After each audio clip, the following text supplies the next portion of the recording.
성령이 임하고 베드로가 설교를 하게 되자 하루에 120명이 또 3,000명으로 또 변화되는 역사가 일어나게 되었습니다.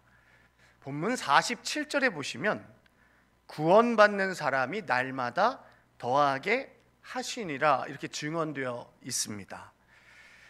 오늘 사도행전에서 변화된 사람들의 숫자를 세세하게 다 기록하고 있지는 않습니다. 왜냐? 그 숫자가 헤아릴 수 없이 많았기 때문입니다. 성령이 임한 교회의 특징이 뭐냐? 성령의 감동이 있습니다. 또 성령의 능력이 있습니다. 그러니까 인간의 조건과 상관없이 말씀을 선포할 때 기쁨이 있고 감동이 있습니다. 그리고 이 성도님들의 삶에는 감사가 넘치고 삶 자체가 예배가 되고 찬양이 되고 기도의 삶이 됩니다. 이것이 바로 오순절 성령을 받은 교회의 모습이라는 것입니다. 2000년 전에도 그랬고 지금도 그랬고 하나님께서 주님께 하나님께 돌아와 구원받는 진리로 인하여 참된 기쁨을 누리는 삶을 살아가는 성도들이 날마다 많아지기를 하나님께서는 원하신다는 것입니다. 그렇다면 오늘 본문을 보면서 묵상하면서 이런 질문을 해봤습니다. 좋은 공동체, 행복한 공동체, 좋은 교회, 행복한 교회는 어떤 모습일까? 오늘 제가 정답부터 말씀을 드리면 예배가 살아있는 공동체, 예배가 살아있는 교회가 좋은 교회입니다. 그렇다면 예배가 무엇일까? 이런 질문을 하게 됩니다. 예배는 에베소서 5장 19절 20절에 증언되어 있듯이 시와 찬송과 신령한 노래들로 서로 화답하며 너희의 마음으로 주께 감사하며 찬송하며 범사에 우리 주 예수 그리스도의 이름으로 항상 아버지 하나님께 무엇을 합니까? 감사하며. 아멘. 그러니까 찬양이 있는 게 예배입니다. 그러니까 기도가 있는 게 예배입니다. 그러니까 말씀이 있고 결단의 삶이 있고 그 삶은 하나님께 감사하는 삶이 있는 게 예배라는 것입니다. 오늘도 우리가 예배 전 아름다운 찬양을 통하여서 억눌렸던 우리의 마음을 비워내고 또 눈물을 흘리고 또 찬양을 통하여서 우리의 마음을 위로를 받고 또 기도를 통해서 하나님과 대화를 하고 주님의 음성을 듣고 또 메시지, 말씀을 통해서 하나님의 말씀을 우리의 마음 가운데 공급함을 얻는 것입니다. 그리고 성령님의 깨달음을 얻고 또다시 기도를 통하여서 결단을 하고 또 기도 후에 예배 후에 서로의 교제를 통하여서 위로받고 또 세상에 나아가서 그 삶 속에서 승리하는 삶, 그리고 어떤 상황 속에서도 하나님께 감사하는 삶, 이게 예배라는 것입니다. 여러분, 세상 사람들도 모두가 예배드리고 서로가 교제를 합니다. 그런데 거기에는 말씀이 없습니다. 성령이 없습니다.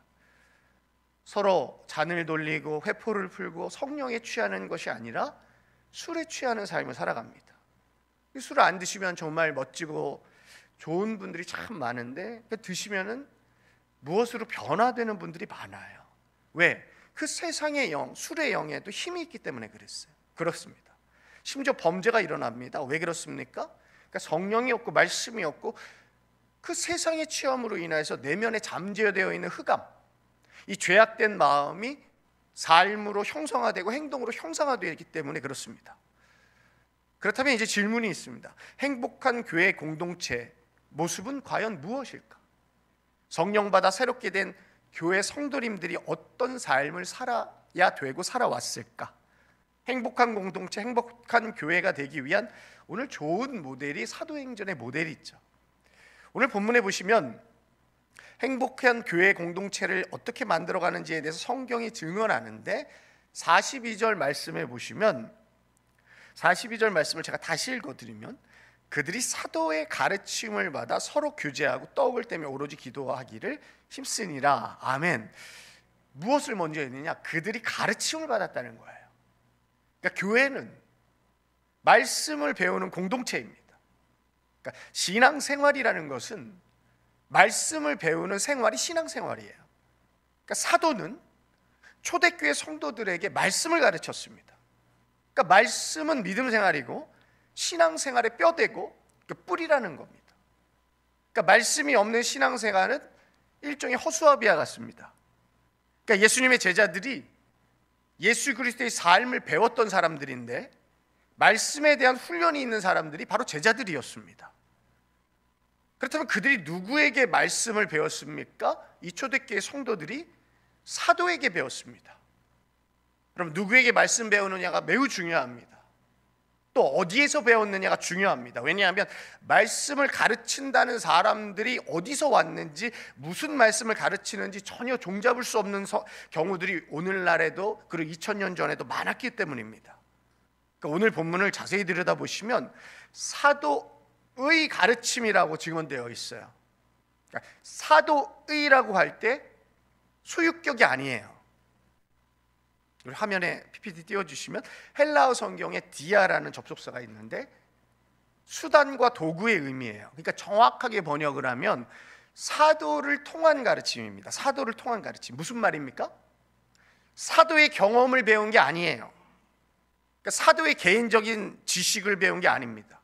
그러니까 사도는 하나님의 부름을 받아 택정함을 받아 하나님의 도구로 수단으로 쓰임받는 사람이 사도예요. 그러니까 사도는 예수 그리스도의 대언자이고 증언자이고 자신이 예수 그리스도일 수는 없어요.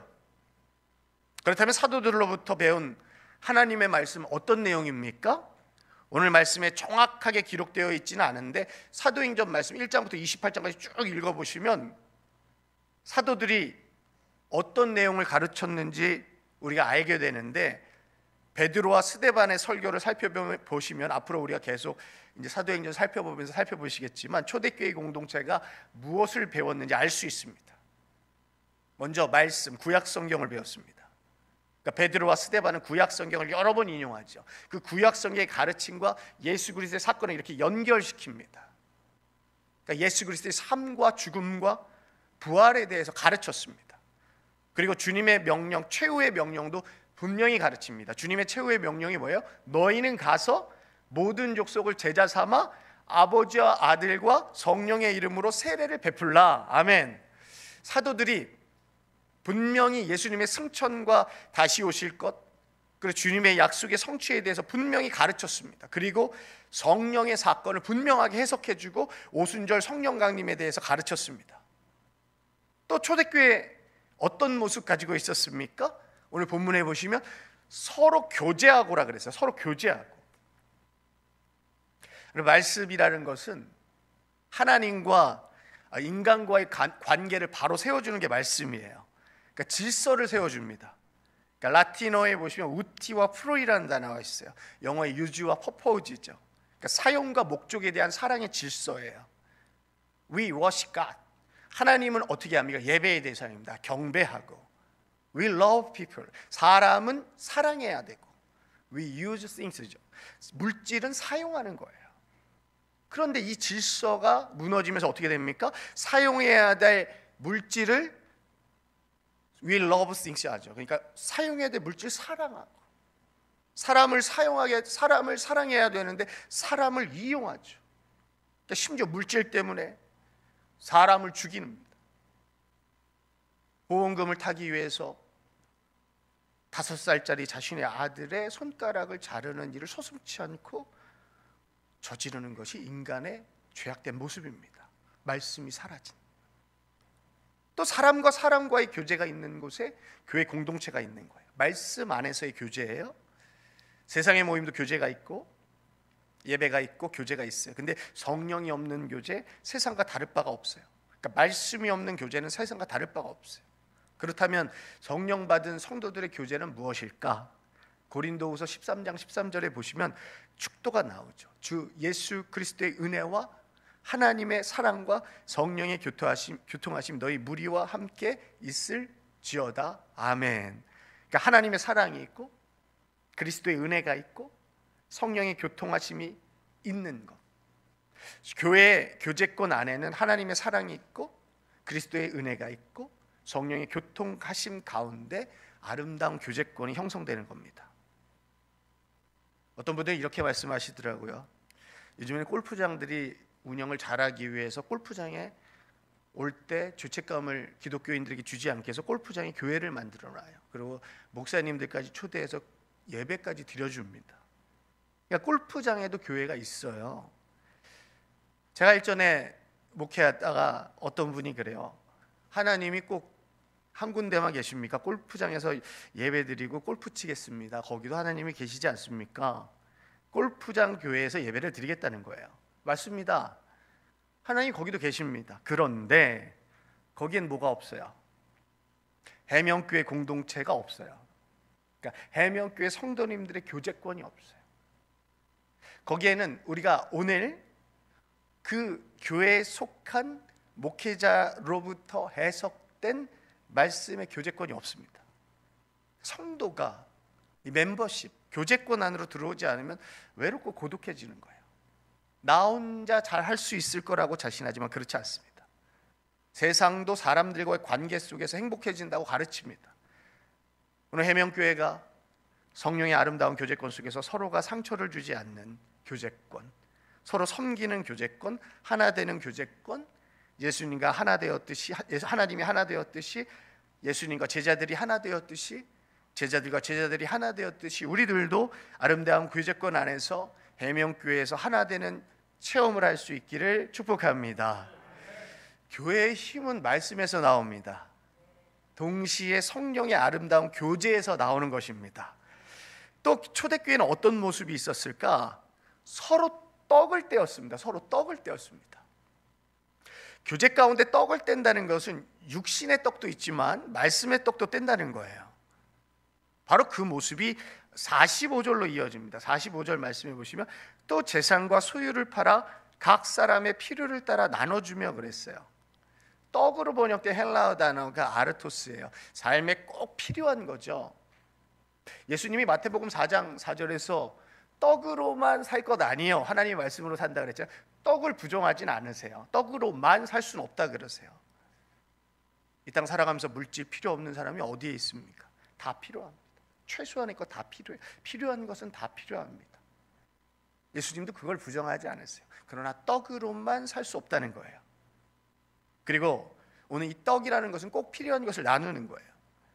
어떤 분들은 자신이 먹다 남은 음식을 마치 대단한 아량을 베푸는 것처럼 주는 분들이 있어요. 저희 자녀들도 이제 어리다 보니까 제가 교육을 시키는데 밥을 먹다가 좀 남으면 마치 아빠를 대단히 생각하는 것처럼 아빠 이거 더 먹을래? 그래요. 제가 기분이 나쁘죠.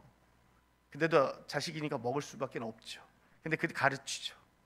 먹기 전에 아깝다는 생각이 들 때 나누는 것이 맞다. 그럼 교회의 헌신이라는 그렇습니다. 집에 버릴 물건이 있는데 버리기엔 아깝고 그렇다고 누구 주기엔 또 아깝고 교회나 갖다 주자. 그게 아니에요. 구약 성경에도 그 제사를 드릴 때 어떻게 했습니까? 저는 거, 잘못된 거 그건 절대 갖다 바치지 않아요.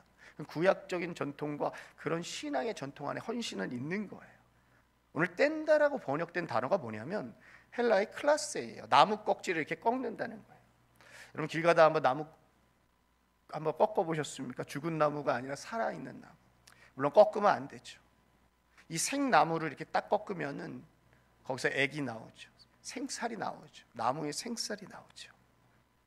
그게 좀 마음이 안 와닿다 하시면 한번 스스로 한번 실험을 해보셔도 돼요. 자신의 팔을 한번 꺾어보세요. 정말 아파요. 그죠? 나눈다는 것은 가지를 꺾는 것과 같은 일이에요. 그러니까 누군가를 섬길 때는 아까운 마음이 들어야 돼요. 아픈 마음이 들어야 돼요. 아깝지만 주님께서 쓰시겠다는 거예요. 그런 마음으로 나누는 거예요. 그래서 초대교회에서 그들이 모여서 교제하고 떡을 뗀 이후에 그들은 무엇을 하였는가? 42절 하반절에 보시면 오로지 기도하기를 힘쓰니라. 아멘. 떡을 뗀 이후에 무엇을 했습니까? 그들이 오로지 기도하기를 힘썼다는 거예요. 오늘 헬라 원어 성경에는 오로지라는 단어는 없어요. 힘쓰다라는 말만 있어요, 사실은. 그런데 헬라어 단어 프로스카르테툰테스라는 단어의 의미를 부각시키기 위해서 한글 성경에는 오로지라는 단어를 이렇게 첨가해서 넣었어요. 그러니까 잘한 번역입니다. 그러니까 심슨이라고 번역된 단어가 뭐냐면 집착한다는 거예요. 전념한다는 거예요. 계속한다는 거예요. 사람에게 집착하면 안 됩니다. 물건에게 집착하면 안 됩니다. 그러나 기도에 집착하는 여러분 되시기 축복합니다. 기도에 전념하라는 거예요. 학생이 자신의 학업에 전념할 때 정말 아름답죠. 회사원이 그 직장의 그 일을 위해서 전념할 때 가장 멋있어요. 음악하는 사람이 언제 제일 멋있어요? 그 음악하는 모습에 전념할 때 가장 멋있고 매력이 있어요. 성도의 삶이 기도에 전념할 때 정말 성도로서의 삶이 정말 참되게 드러난다는 것입니다. 하나님 앞에 기도하는 일에 전념하고 집착하십시오. 그리고 모든 활동의 귀결은 기도였다는 거예요. 그러니까 모든 활동과 삶의 목적이 예배였다는 것입니다. 그렇다면 어떤 기도를 드렸을까? 어떤 기도를 드렸을까? 사도행전이 말하는 기도는 무엇일까? 오늘 성경을 이렇게 쭉 읽어보면 기도의 궁극적인 목적은 딱 하나입니다. 영혼 살리는 일입니다. 영혼 살리는 일. 사도행전이 말하는 특별히 기도의 정의는 뭘까? 다른 성경에도 기도라는 단어가 많이 나오겠지만 오늘 특별히 사도행전에 국한해서 그 기도의 정의는 뭘까? 사도행전은 특별히 5개의 단어를 쓰고 있어요. 기도로 하나로 우리 한글 성경에는 번역되어 있지만 5개의 단어를 쓰는데 프로슈케라는 단어를 써요. 일반적인 하나님과의 대화하는 기도예요. 사도행전 1장 14절, 2장 42절, 6장 4절, 10장 4절에 나오죠. 또 하나는 긴급한 요청을 할 때라는 단어에 데시스라는 단어가 있어요. 이걸 기도로 번역을 해요. 여러분, 내가 어떤 거 요청한다. 요청할 수 있습니다. 하나님 앞에 문제가 생겼다, 위급하다, 요청할 수 있습니다. 저는 저희 아버님이 목회자다 보니까 우리 성도님 한 분이 쓰러졌는데 제가 어렸을 때 기억이 그 기도 전화를 받고 막 뛰어가시다가 갑자기 길바닥에 무릎을 꿇고 기도를 하시더라고요. 전 너무 충격적이었어요, 어렸을 때. 근데 제가 목회자가 되고 어떤 성도가 아프다고 긴급하게 응급실에 갔을 때 저도 그 자리에 길에 무릎 꿇고 기도한 적이 있어요. 그때 그 성도님을 살려주셨습니다. 그럼 긴급한 요청이 있을 때 하는 거 그 기도 맞아요. 또 하나의 단어가 뭐냐? 에피칼레오, 에피칼레오. 하나님의 이름을 부르는 기도. 주여 하고 부르죠. 하나님 간구하는 기도죠. 이름을 부를 수 있다는 게 얼마나 대단한 일인 줄 아십니까? 요새는 그렇지 않죠. 누구 엄마, 누구 아빠라고 부르지 않지만 그럼 이름을 불러주시기 바랍니다. 그 이름에 사람의 정체성이 있어요. 그 이름을 부를 때 비로소 꽃이 되었다. 여러분, 하나님의 이름을 부르는, 그래 간구하는 우리 하나님의 자녀 되시기를 축복합니다. 또 하나 뭐냐? 데오메노스라는 단어가 또 기도로 번역되어 있어요. 간절히 구하는 거죠. 간절히. 프로시코마이도 같은 맥락이죠. 하나님께 간구하는 거예요. 전념하는 거예요. 그러니까 이 사도행전을 쭉 읽어보시면 기도라는 건 뭐냐?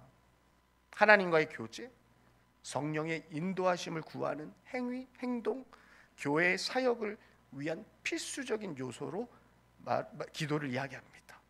그렇다면 기도의 의미가 뭐냐? 사도행전이 말하는 기도의 의미가 뭐냐? 사도행전에서 기도는 단순한 종교적 습관이 아닙니다. 하나님의 뜻을 구하고 성령의 역사 속에서 살아가기 위한 중요한 영적인 도구가 기도예요. 그래서 사도행전을 쭉 읽어보시면 성령 충만함과 기도의 관계가 아주 밀접해요. 여러분, 성령 충만하기 위해서 기도 열심히 하셔야 돼요. 1장 14절에 보시면 제자들이 성령 강림을 기다리면서 어떻게 해요? 마음을 같이하여 오로지 기도에 힘썼습니다. 또 2장 42절에 보면은 오늘 우리가 본문에 살펴보죠. 오로지 기도에 힘쓰니라. 그러니까 초대교회의 핵심 요소가 기도예요. 그러니까 초대교회만 핵심 요소가 아니에요. 그러니까 미완료로 끝나기 때문에 오늘날 2000년이 지난 오늘날에도 이 교회의 중요한 핵심 요소가 기도예요. 그리고 4장 31절에 보면 기도할 때 성령이 충만하게 임하고 담대함이 생기고, 담대하게 뭘 전하냐? 복음을 전하는 겁니다. 그리고 8장 15절에 보면 사마리아와 성도들이 성령을 받도록 기도하는 거예요. 그리고 사도 바울이 회심한 이후에 뭐 합니까? 기도합니다. 9장 11절에서 그러니까 기도는 성령 충만과 밀접한 관계가 있고 성령님의 인도하심을 받는 통로가 바로 기도입니다. 그래서 오늘 사도행전에 보시면 기도를 교회는 꼭 해야 되는 이유가 뭐냐? 교회의 중요한 결정을 위해서는 기도해야 합니다. 회의로 결정되는 게 아닙니다. 기도로 결정되는 거예요. 사도행전 1장 24절에 보세요. 가룟 유다를 대신할 사도를 뽑을 때 뭘 했어요? 교회가 기도했어요. 6장 6절에도 보면 초대교회가 7집사를 세울 때 기도하며 안수했어요. 13장 3절에도 보시면 안디옥 교회가 바울과 바나바를 선교사로 파송하기 전에 뭘 했어요? 금식하며 기도했습니다. 그러니까 14장 23절에도 교회 장로를 임명할 때 기도와 금식을 함께 했습니다. 그러니까 교회가 중요한 결정을 내릴 때마다 기도를 통해 하나님의 뜻을 구하고 진행해 나가는 것입니다. 이제 앞으로 우리 해명교회가 앞으로 결정할 일도 많고 또 헌신해야 할 일도 있습니다. 그때마다 우리가 인간적인 생각과 마음을 갖고 하는 게 아니라 기도를 하고 결정하는 겁니다. 그래서 하나님의 뜻을 구하고 결정하는 겁니다. 여러분의 삶도 마찬가지입니다. 여러분의 삶에서 먼저 내가 생각하기보다는 기도를 하고 결정하는 우리 해명교회 성도님들 되시기 축복합니다. 그 기도의 시간은 정할 수 없어요. 1시간이 될지 1분이 될지 하루가 될지 1년이 될지, 그러나 하나님께서 응답 주실 때까지 기도하는 겁니다. 또 기도는 언제 드리냐? 또 무엇과 연결? 위기와 고난 속에 연결되어 있는 게 기도예요. 여러분의 삶에 그리고 마음 가운데 어려움이 왔다, 그럼 기도해야 한다라는 성령님의 메시지고 사인입니다. 사도행전 4장 24절부터 31절에 보시면 베드로와 요한이 감옥에서 풀려난 이후에 교회가 함께 기도합니다. 성령 충만함을 얻게 되죠. 위기가 왔을 때, 고난이 왔을 때 뭘 해야 됩니까? 기도해야 돼요. 12장 5절에도 보면 베드로가 감옥에 갇혔을 때 교회가 끊임없이 기도합니다. 그리고 천사가 베드로를 구출합니다. 여러분의 삶에 어떤 신호가 왔을 때, 작은 신호가 왔을 때 어떻게 해야 됩니까? 기도의 사인으로 받아들이는 게 신앙인이에요. 16장 25절 보세요. 바울과 실라가 감옥에서 기도하고 찬송할 때 어떻게 합니까? 옥문이 열리는 거예요. 그러니까 기도는 위기 속에서도 하나님의 능력이 나타나는 통로입니다. 여러분, 위기가 있을 때 감사하시기 바랍니다. 그때 하나님을 신뢰하라는 하나님의 음성이고 기도하라는 하나님의 사인입니다. 또 하나 기도가 뭐예요? 치유와 기적을 일으키는 도구가 기도예요. 3장 6절 8절에 보면 베드로와 요한이 성전의 안진뱅이를 위해 기도하죠. 그때 일어나죠. 기적이 일어납니다. 여러분, 오늘날에 기적이 없습니까? 기적이 일어납니다. 치유가 안 일어납니까? 일어납니다. 제가 이렇게 의사 선생님들 만나보면 정말 위대하고 좀 대가분들은 잘 모르신다 그래요. 수술은 제가 했지만 낫게 하는 건 제가 아닙니다. 참 겸손하세요. 왜 아플까요? 저도 잘 모르겠습니다. 그분만이 아신다. 하나님만이. 여러분, 치유는 하나님께서 하시는 거예요. 그리고 기도를 통하여서 여러분 치유될 줄 믿습니다. 9장 40절에 보면 베드로가 다비다, 도르가를 위해서, 죽은 다비다를 위해서 기도하죠. 어떻게 됩니까? 다시 살아나요. 28장 8절에도 보면 바울이 병자를 위해 기도하며 치유합니다. 기도는 하나님의 능력을 나타내는 수단이라는 것을 잊지 마시기 바랍니다. 기도를 통해 하나님의 역사가 일어나고 치유의 역사가 일어납니다. 그리고 생명을 연장시켜 주십니다. 또 하나님과의 깊은 교제라는 것이 기도예요. 평소에 하나님과 깊은 교제를 하고 싶으시면 기도를 깊이 하시기 바랍니다. 차를 탈 때도, 길을 걸을 때도, 또 골방에서도, 또 어떤 초소를 마련하셔서 10장 9절에 보세요. 베드로가 기도하던 중에 뭘 봐요? 환상을 봐요. 기도하던 중에 봅니다. 그다음 이방 선교를 어떻게 합니까? 받아들이죠. 10장 9절에. 22장 17절에도 보면 바울이 기도하는 중 환상을 통해서 예루살렘을 떠나라는 지시를 받아요. 그러니까 기도는 하나님과의 깊은 교제를 하는 시간이고 하나님의 뜻을 깨닫는 과정이 바로 기도예요. 세상도 이 기도의 능력을 알아서, 과학도 이 기도의 능력을 알아서 요즘에는 마인드 컨트롤이라는 걸로 이제 이렇게 좀 단어를 바꿔가지고, 사실 그 기도잖아요. 우리 선수촌에 가면은 2시만 되면, 제가 어떤 다큐멘터리 보니까 2시만 되면 전 선수들이 다 기도하더라고요. 그러니까 2시면 역도는 역도 선수, 뭐 테니스는 테니스, 그 선수들이 그 앞에 앉아가지고 동일하게 한 스텝 한 스텝 어떻게 걸어갈 것이고, 어떻게 그걸 잡을 것이고, 잡다가 미끄러졌을 때, 넘어졌을 때 어떻게 대처할 것인지를 하루에 2시간씩 기도하더라고요. 그래서 올림픽을 준비하는 그들이 4년 내내, 아니 일평생 오후 2시만 되면 그 앉아가지고, 뭐 마인드 컨트롤이라는 이름으로 하지만 그 기도죠. 그 기도를 왜 하겠어요? 그 마인드 컨트롤을 깊이 하나님과 그 뜻을 알기 위해서 교제하는 거죠. 그들이 어떤 상황에서 어떻게 행동해야 되는가 하나님께 물어보고 깊이 교제하는 거죠. 오늘 우리가 기도를 통해서 하나님께서 우리에게 말씀을 주시고 하나님을 더욱더 알아가게 되는 것임을 잊지 마시기 바랍니다. 그러면 의미에서 사도행전의 기도는 단순한 습관이 아니라 하나님의 뜻을 구하고 성령의 능력을 경험하는 필수적인 도구예요. 정리하면 기도는 성령 충만의 통도입니다. 기도는 교회의 중요한 결정을 위한 과정입니다. 그러니까 기도는 위기와 고난 속에서 하나님의 역사를 경험하는 방법입니다. 기도는 치유와 기적의 도구입니다. 기도는 하나님과의 깊은 교제이고 하나님의 뜻을 알아가는 과정입니다. 오늘 사도행전에서 기도는 하나님의 뜻을 이루고 교회를 성장시키고 성령의 능력을 경험하는 중요한 신앙의 삶이고 실천인 줄 믿습니다. 오늘날 우리도 초대교회처럼 개인과 교회가 기도에 어떻게 합니까? 힘써야 합니다. 레미제라블, 그런 소설 잘 아시죠? 빅토르 위고의 레미제라블. 그 속에 장발장이라는 인물이 나옵니다. 그 장발장이 기도의 힘을 통해서 변화되는 인물이죠. 가난한 조카를 위해서 빵 한 조각을 훔쳤어요. 19년 동안 무려 감옥에 갇혀 있었습니다. 이게 당시의 프랑스의 암흑 시대의 한 편을 보여주는 거죠. 빵 한 조각을 훔친 사람에게 19년이라는 형벌을 내리는 어두운 시대죠. 19년을 다 살고 나와서 출소 이후에 세상은 그를 죄인으로 낙인 찍었어요. 그가 도망자처럼 살아야 됩니다. 그러다가 미리엘이라는 주교를 만났죠. 장발장이 그 미리엘 주교에게 하룻밤 신세를 쥐게 됩니다. 그런데 그날 밤 장발장이 은촛대를 훔쳐서 달아납니다. 그런데 경찰에 붙잡혀 다시 끌려오게 되죠. 이 장발장이 절망에 빠지죠. 또다시 감옥으로 돌아가야 할 운명이고 일평생을 감옥에 살아야 되기 때문에. 그런데 전혀 예상과는 달리 이 미리엘 주교가 이렇게 말합니다. 그 경찰들에게 내가 준 것입니다. 그리고 그를 감싸주죠. 그리고 이렇게 얘기합니다. 장발장, 이제 당신은 더 이상 죄인이 아닙니다. 하나님의 사람입니다. 이 은촛대로 당신의 영혼을 사서 하나님께 바치십시오.